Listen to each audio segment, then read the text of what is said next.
In Genesis chapter 37, the story of Jacob's son Joseph begins. We'll summarize this chapter, and we'll then draw parallels between Joseph and Jesus. Here's what we see in this chapter.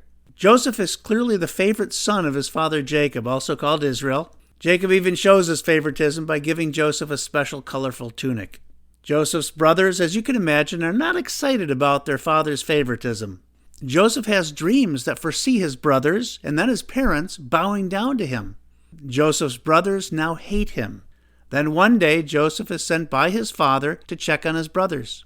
His jealous brothers see him coming and plot to kill him, or at least torment him.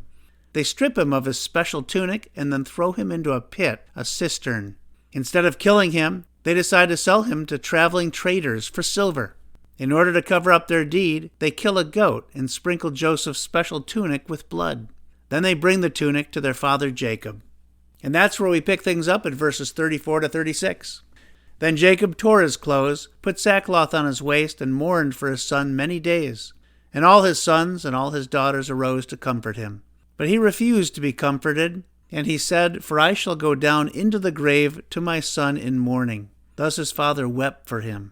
Now the Midianites had sold him in Egypt to Potiphar, an officer of Pharaoh and captain of the guard. So Jacob is grieving deeply for his son. Joseph, meanwhile, is sold to an officer of Pharaoh named Potiphar. However, this is not the end of the story for Joseph. Joseph is a Christ figure. Let's examine a number of their similarities. 9 that we'll list. Number 1, just as Joseph is favored by his father Jacob, Jesus is favored by his father God. Number 2, just as Joseph's rulership is foretold, specifically in a dream, Jesus' rulership is foretold, specifically by the prophets. Number 3, just as Joseph is sent by his father Jacob to seek his brothers, Jesus is sent by God the Father to seek his brethren, the lost sheep of Israel. Number 4, just as Joseph is stripped by his brothers and disrespected, Jesus is stripped by Roman soldiers and disrespected. Number 5, just as Joseph is thrown into a pit, a cistern, Jesus is thrown into a pit, a tomb.